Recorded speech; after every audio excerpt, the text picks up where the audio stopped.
Do you believe that sometimes you have to take justice into your own hands? Because there are moments when the law, the police, and even divine justice just can't handle the situation. There are times when you have to settle the score yourself. And trust me, I'm living proof that when you poke the bear, you're going to get the claws. And some people got more than their fair share because of me. This is Edith May Gunderson, a spry 78-year-old living in a quiet corner of rural Montana. I've found peace here, tending to my herb garden and baking apple pies for my neighbours. Folks around here call me the herb grandma because I know every medicinal plant in the region. My little blue house is simple and cosy, and my 3 cats keep me company, but you'd never guess what these wrinkled hands have done. Behind this sweet smile is a woman who once faced hell itself. My story begins in 1947 in a small cabin near Yellowstone, a place where life was simple and nature was our everything. My parents, George and Irene, taught me to live off the land. My mama, a natural healer, passed down her knowledge of plants to me. We were 5 kids running barefoot, swimming in the creek, and playing hide and seek in the muddy yard. Life was a happy, simple tune, and we never imagined it could hit a sour note. That note arrived one Sunday at a community gathering. His name was Everett Maxwell, a stranger who stood out with his fancy words and round glasses. They said he was a scientist studying the plants, but I felt a chill run down my spine the moment our eyes met. He didn't look at me like a person, he looked at me like a specimen. What a strong, healthy girl, he told my dad, must have exceptional genetics. My father, a simple man, swelled with pride, completely unaware that his daughter had just become a subject in a madman's future experiment. Over time, Everett won over my family with small gifts and grand promises. He talked to my mother about her remedies, but his cold, calculating eyes were always following me. When I turned 15, he showed up with a special gift, an invitation for me to go to school in Denver.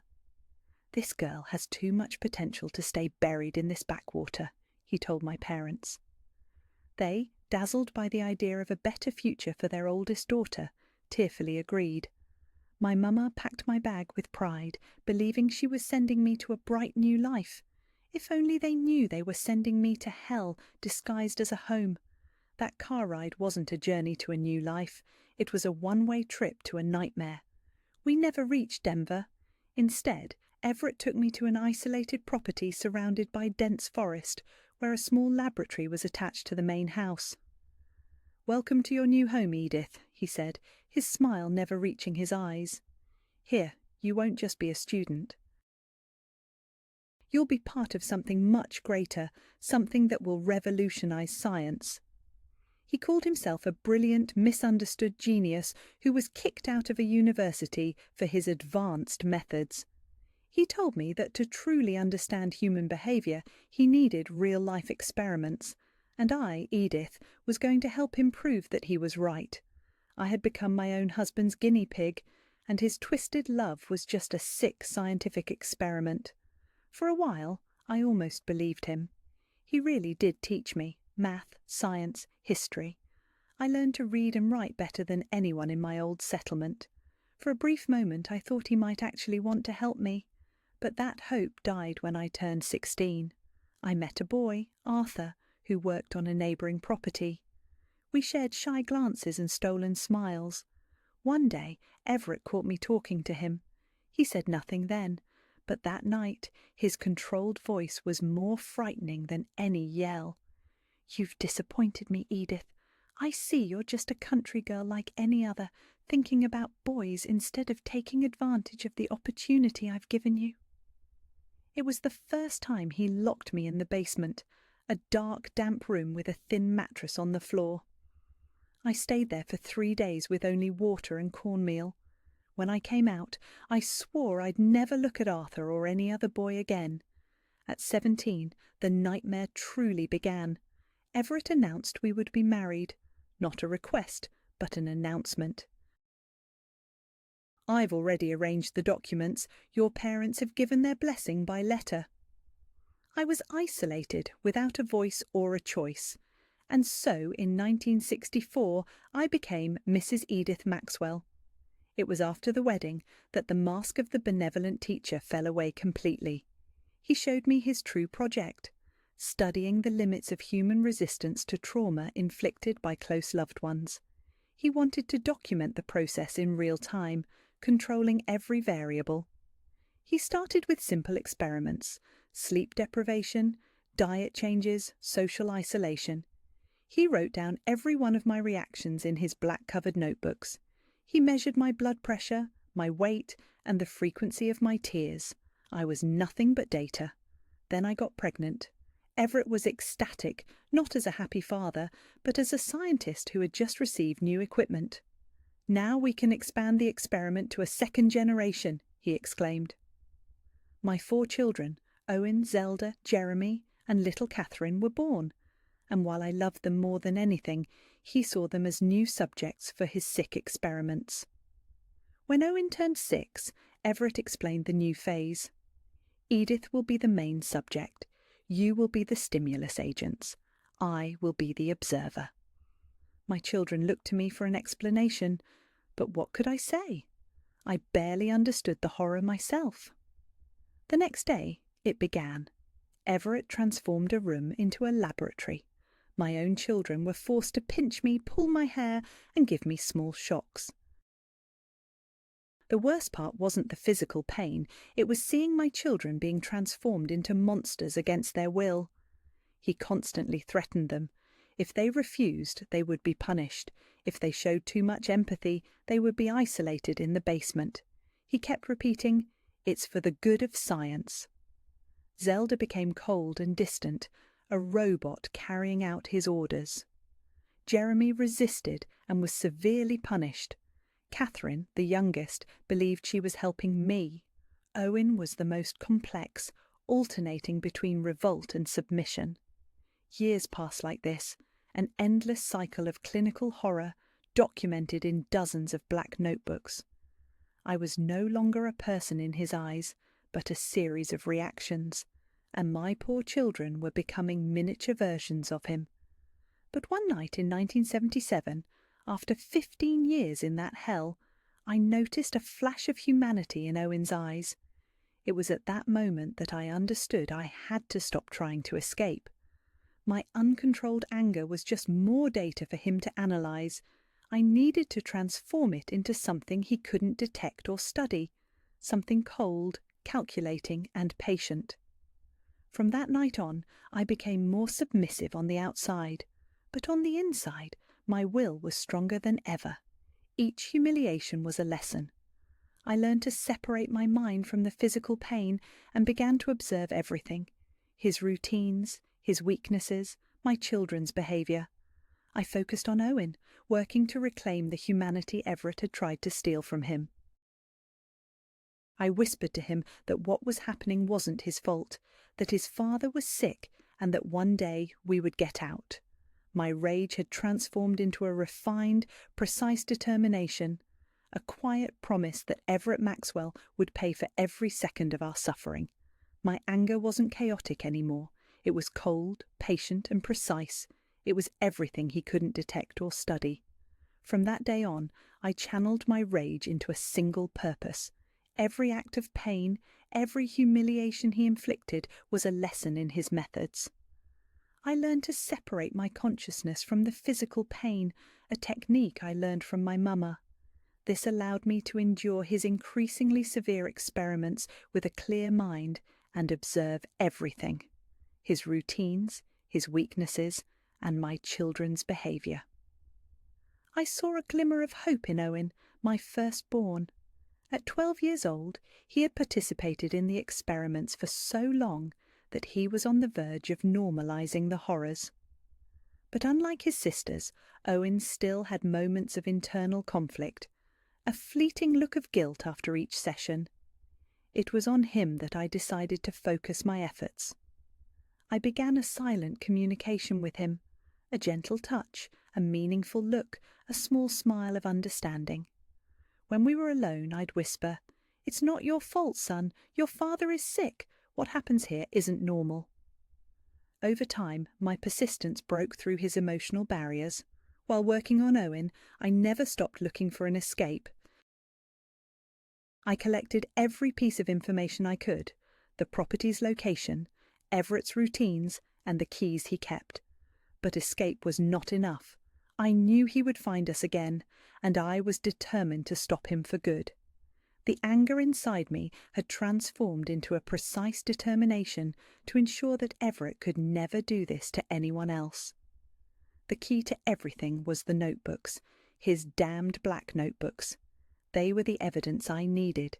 He kept them locked in his office, his most precious treasure, the proof of his life's work. In 1978, when Owen turned 13, I knew he was ready to help. During an experiment, I saw the refusal in his eyes when Everett told him to increase the intensity of a shock. We established a silent agreement. That night, Owen came to my room. "Mum, what we're doing is wrong, isn't it?" he whispered. Tears streamed down his face. "Yes, son. It's very wrong," I replied, holding his hands. "What he calls science is actually a sickness, and we need to stop it." We began to plan.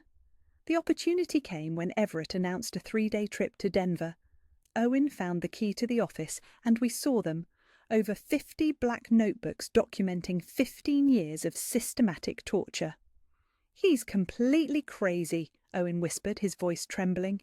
"Yes," I agreed, "and that's why we need to stop him." We couldn't take all the notebooks. There were too many. We had to choose the most incriminating ones.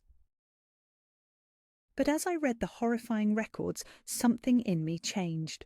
The cold anger I had cultivated began to boil again. I found a notebook labelled "Extreme Reactions of Subject A" that documented every time he had pushed me beyond the limits of consciousness. At that moment, I knew escaping and reporting him wasn't enough. My controlled anger returned with a relentless force. "We'll do more than just flee, Owen," I said, closing the notebook. "We'll ensure your father never does this to anyone again." I looked at the piles of notebooks, at his meticulous notes, at the torture instruments. "Your father always wanted to understand the limits of human resistance," I said, my voice calm. "Maybe it's time we test his."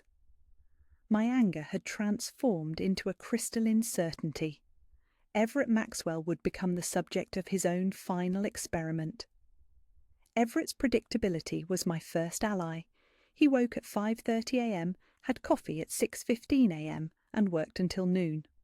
His afternoons were for experiments, and his evenings were for reviewing notes with 2 fingers of whiskey.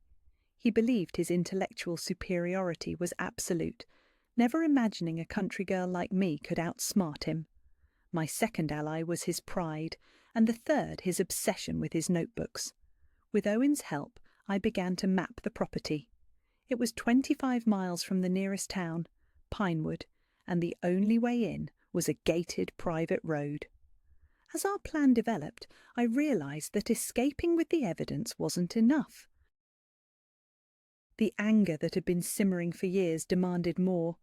I wanted Everett to feel a fraction of the pain he had inflicted on us. My mama had taught me about medicinal plants, but also about the ones that could cause other effects on the body. During Everett's trips to Denver, I began to discreetly cultivate a plant that country folk called sleep root.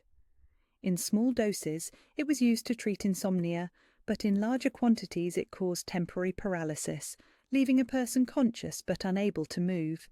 It was perfect for what I was planning. Owen, however, became concerned. "Mum, what exactly are you doing?" he asked one afternoon. "I'm creating a tool, son," I replied calmly. "Just as your father has his tools for experiments, I need mine to ensure our safety." I couldn't tell him the whole plan. He was willing to help with the escape and getting the notebooks to the authorities, but I wasn't sure he would agree with what I had in mind for my personal revenge.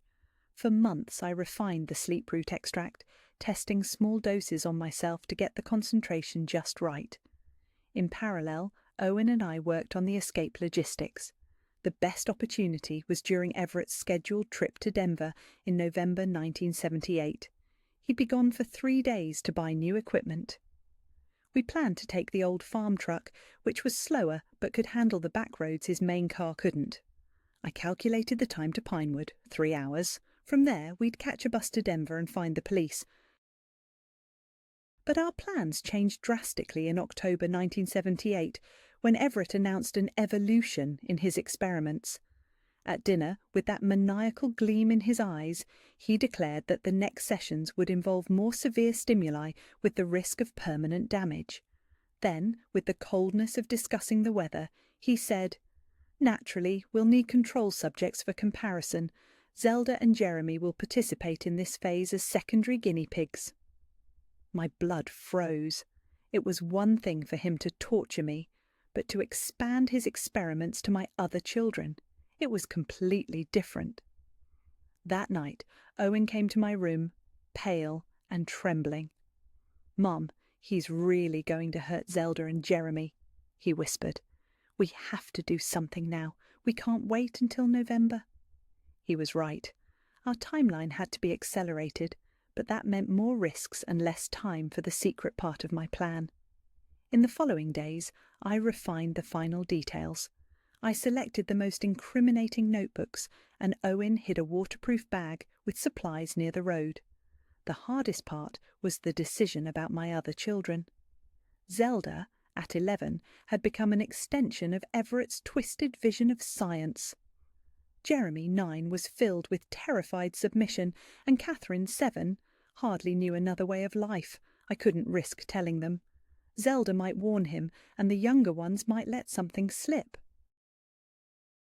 The most painful decision I ever made was to leave with just Owen, with the promise to return for the others as soon as we alerted the authorities.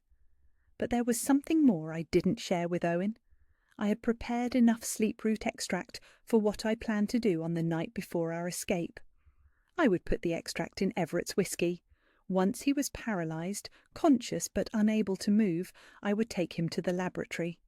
There, I would tie him to the same chair he had tortured me in for years. With the same scientific coldness he valued, I would conduct my own experiment. I would use his own instruments, his own methods. I would document his reactions, each drop of sweat, each change in breathing. I didn't plan to kill him. That would be too merciful. I wanted him to spend the rest of his life in prison, remembering the moment the guinea pig became the scientist. I mentally rehearsed each step, imagining myself speaking with his clinical voice. Now I will document Subject B's response to a painful stimulus applied to Region X. Observe how the skin changes colour, how the breathing becomes irregular. On the night of October 17th, 1978, a chilly Montana night, I made the final preparations. I checked the bag with the notebooks and the bottle of sleep root extract, carefully hidden in a secret pocket of my dress. I observed Everett in his office, organising his precious notebooks, completely oblivious to what awaited him. He believed he had absolute control over our lives. He never imagined that I was planning something beyond submission.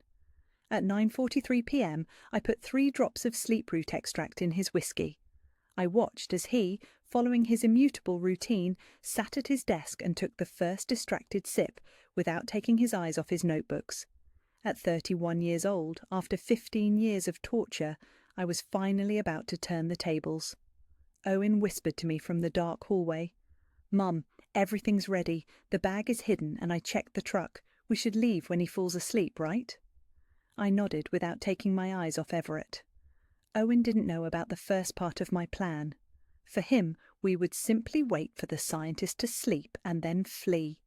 What I planned for the next few hours would remain just between me and my torturer.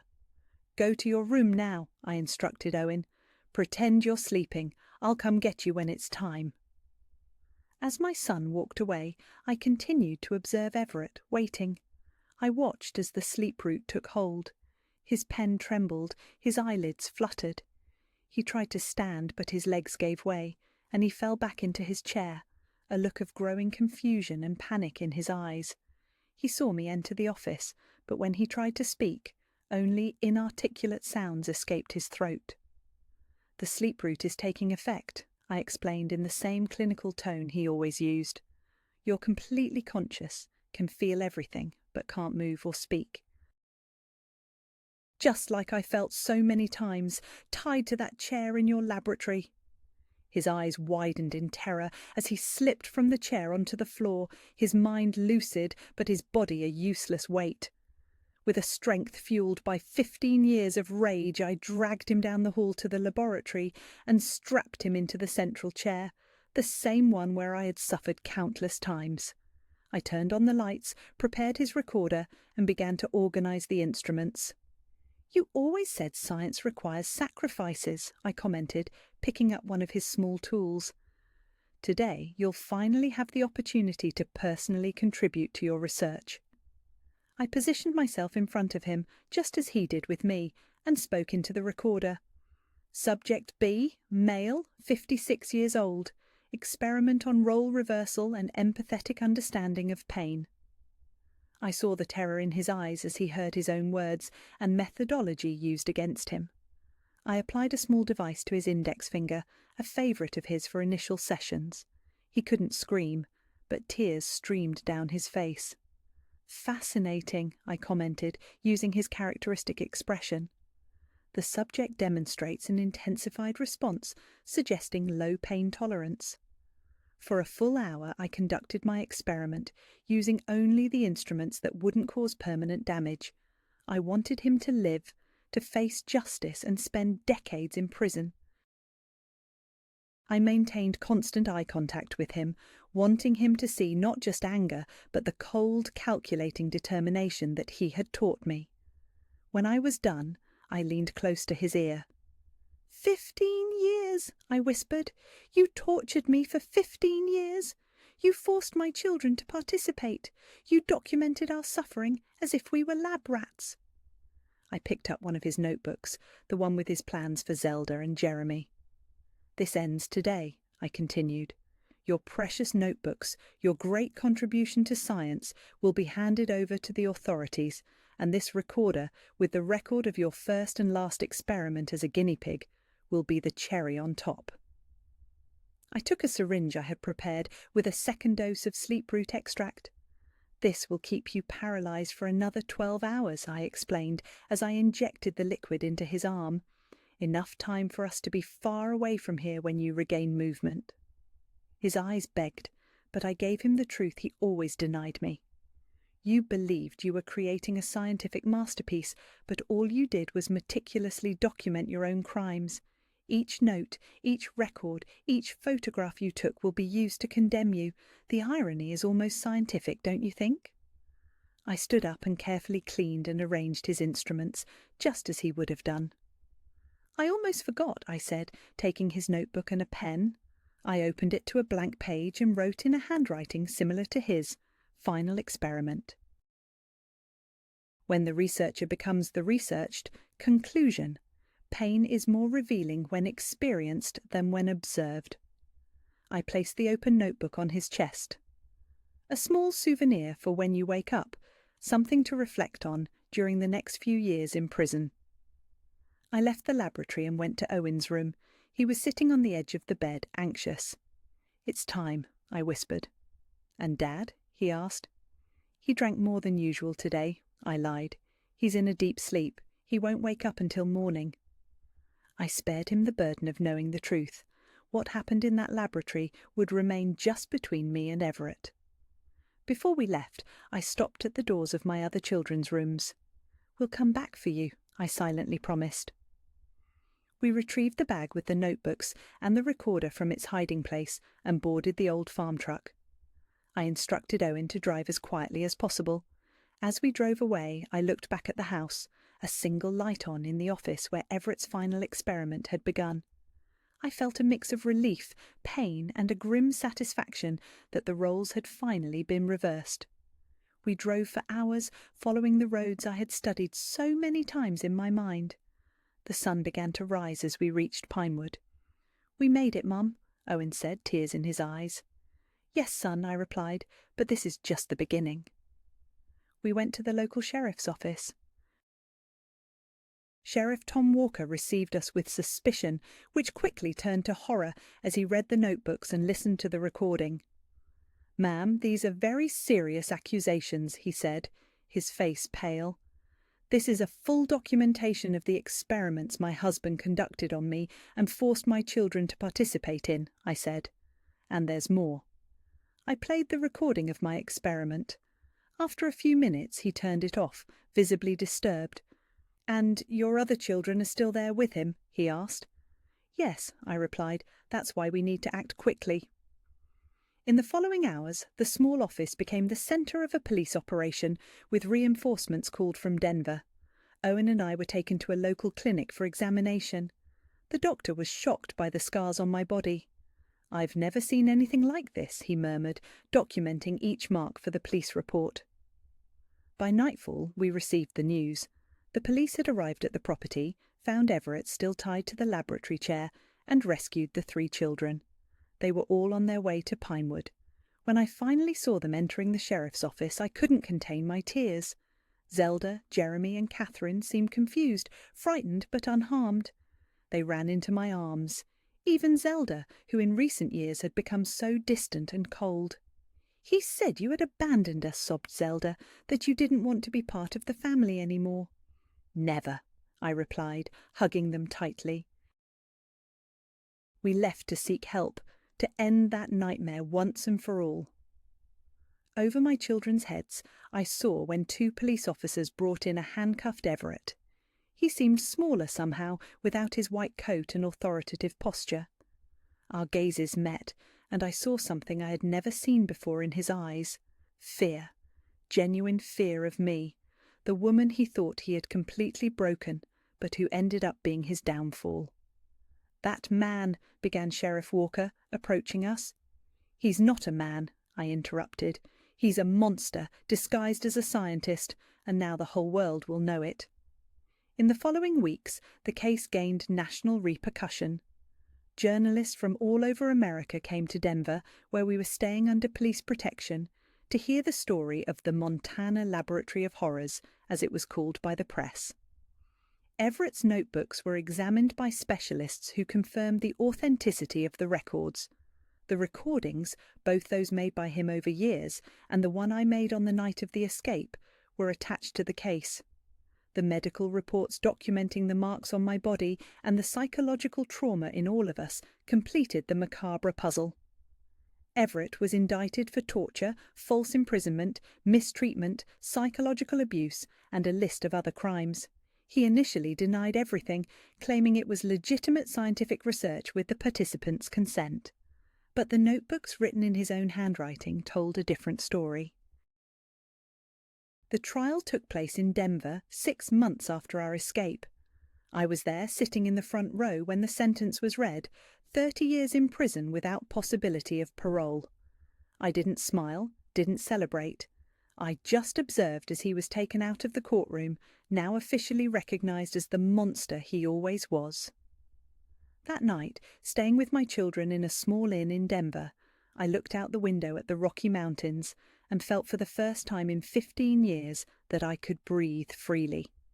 Justice had been done not just by the law of men, but also by my own hands on that night in the laboratory when I reversed roles with my torturer.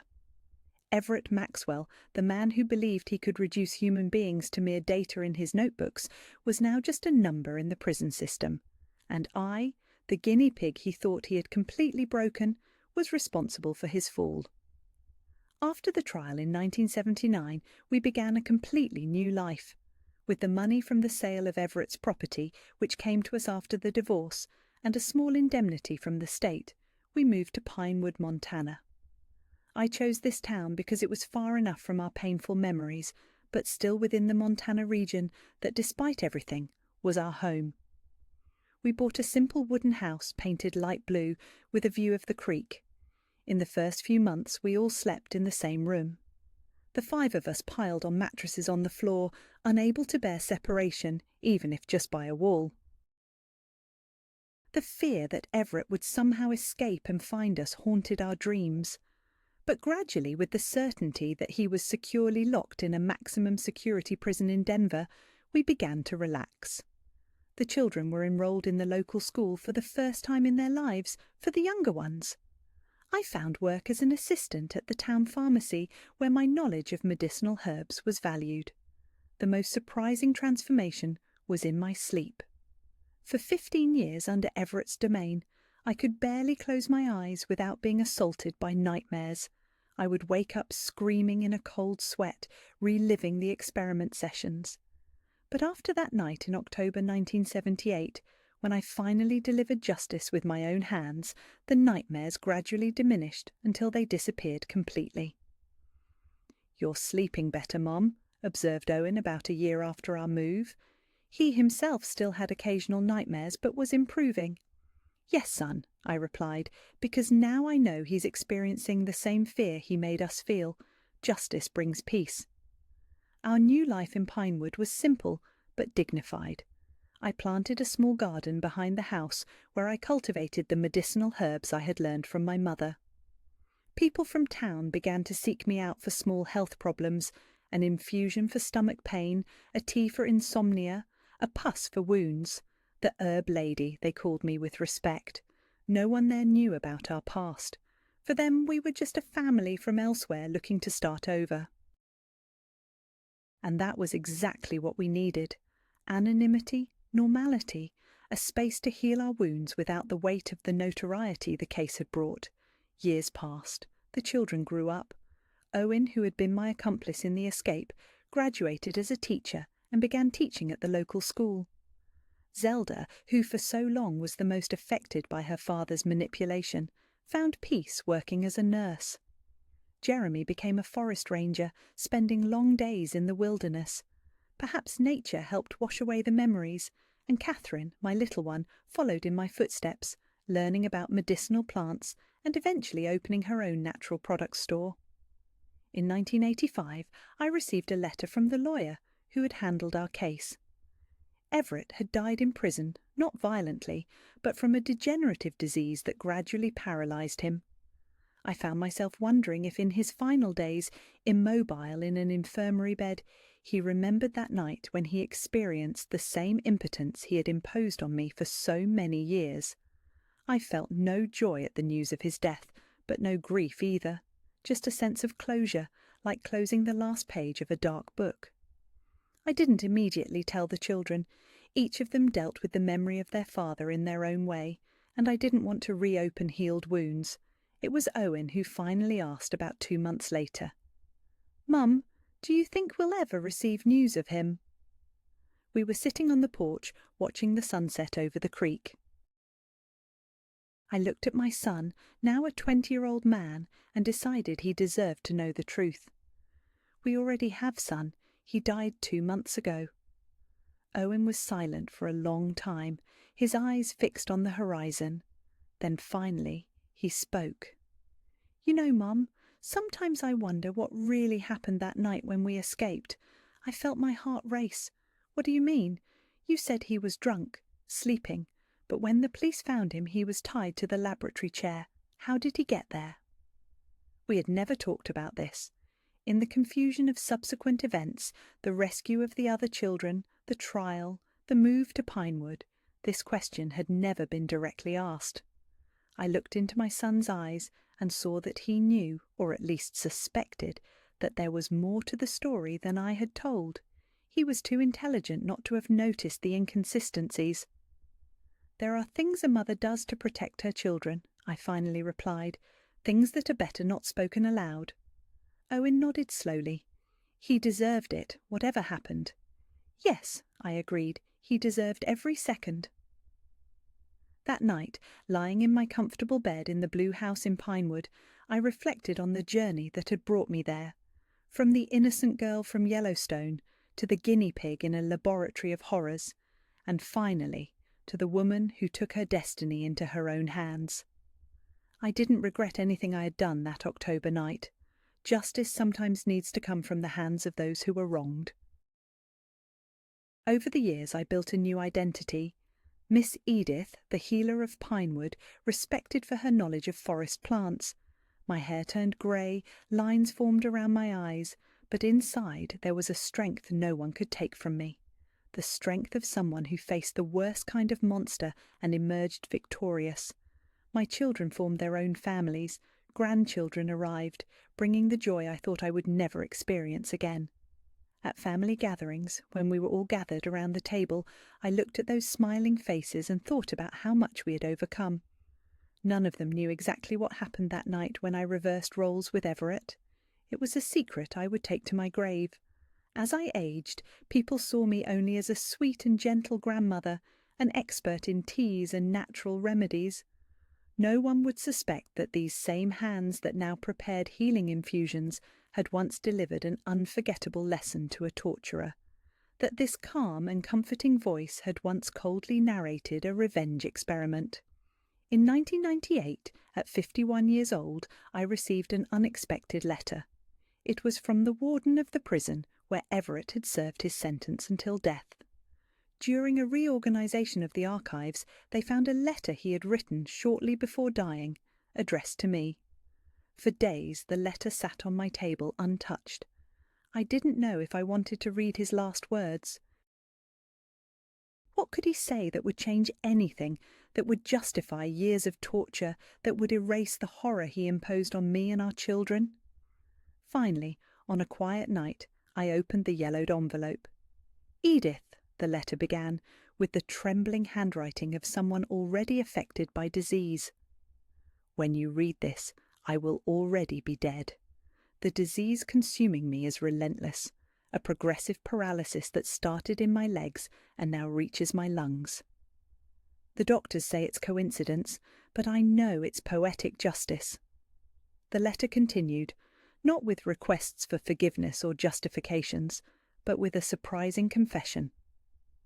That night in the laboratory was my first moment of true clarity. For the first time I understood what I had done to you, to the children, to us. I felt what you felt. I saw in your eyes what you must have seen in mine for so many years. It was illuminating, he went on, describing how the years in prison and the disease slowly consuming him had given him time to reflect, how he finally understood the monstrosity of his actions. "I don't ask for your forgiveness. It would be a final insult after everything I did. I just want you to know that you achieved what you wanted that night. You not only punished me, but made me understand, and that understanding has been my true prison since then."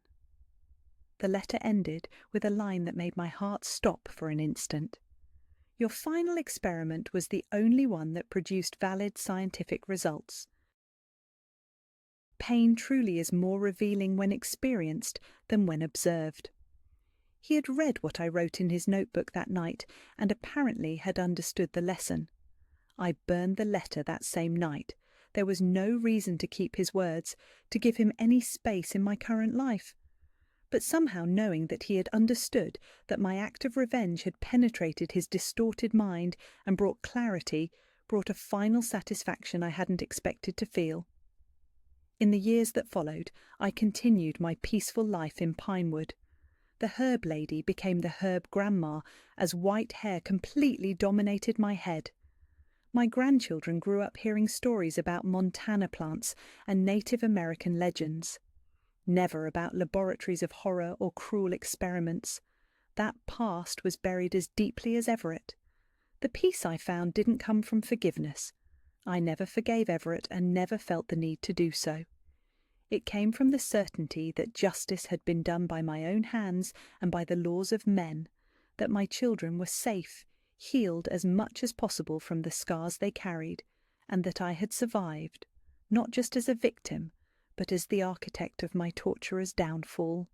When people asked me how I managed to be so serene, so at peace with myself despite advanced age and life's difficulties, I would just smile and say, "I learned long ago that we reap what we sow, and when we plant justice, we harvest peace." What they didn't know was that justice sometimes needs to be planted with one's own hands, and that the peace I enjoyed came not just from having escaped hell, but from having ensured that the demon who created that hell experienced, if only for one night, the fire he ignited. Well, my dears who have followed my story to this point, Many years have passed since those dark days. Today, at 78 years old, sitting on the porch of my little blue house in Pinewood, I see the creek follow its eternal course and think about how life is also like that, always moving forward, regardless of the obstacles it finds along the way. You who have heard me tell this story might be wondering why, after so long, I decided to share these intimate and painful moments of my life. The answer is simple. Because there are women, men and children who are at this very moment trapped in their own laboratories of horror. People who suffer silently, who see no way out, who believe their fate is sealed by the hand of a torturer. To these people, I want to say the cage door isn't always as locked as it seems. Sometimes the key is right in front of us, disguised as courage, determination, or even anger, a cold, calculated anger that can be transformed into action. Sometimes, my dears, justice doesn't come from the state or from God. Sometimes we have to make it ourselves. I'm not here to say what's right or wrong in the eyes of the law or religion. I'm here to tell my truth. That when the system fails, when there's no one to turn to, when we're cornered in a monster's laboratory, it is our right, perhaps even our duty, to seek justice with our own hands. For women who suffer in silence, who carry invisible marks of daily abuse, who have their souls slowly crushed by men who think they own their bodies and minds, you are stronger than you think. The oppressor only has power as long as we believe in his power. The moment we decide we're no longer going to accept, no longer going to tremble, no longer going to bow. At that moment, we begin to dismantle the laboratory that imprisons us. I never regretted what I did that night in October 1978. I never had a single sleepless night wondering if I had done the right thing, because I knew deep in my heart that some people need to pay for what they do, that some acts are so monstrous they demand a response in kind, that some predators only understand when they experience the same fear they impose on others. Everett Maxwell died knowing exactly what he had done. He died with the clear understanding that the guinea pig he thought he had broken was the architect of his ruin. He died paralysed by a disease that mimicked the effect of the sleep route I used on him, unable to move but fully conscious. Justice takes many forms, my dears, and sometimes it comes disguised as coincidence. Today I look at my children, grandchildren, and even great-grandchildren, and I see it was worth it, worth every drop of sweat, every tear, every moment of fear during the escape, every night planning revenge because they are alive, free, and as much as possible, healed, because I broke the cycle of abuse that could have continued for generations. If you know someone who hurt a child, a woman, an innocent person, remember my story. Remember that justice doesn't always come from a courtroom, from a police station, from a judge in a robe.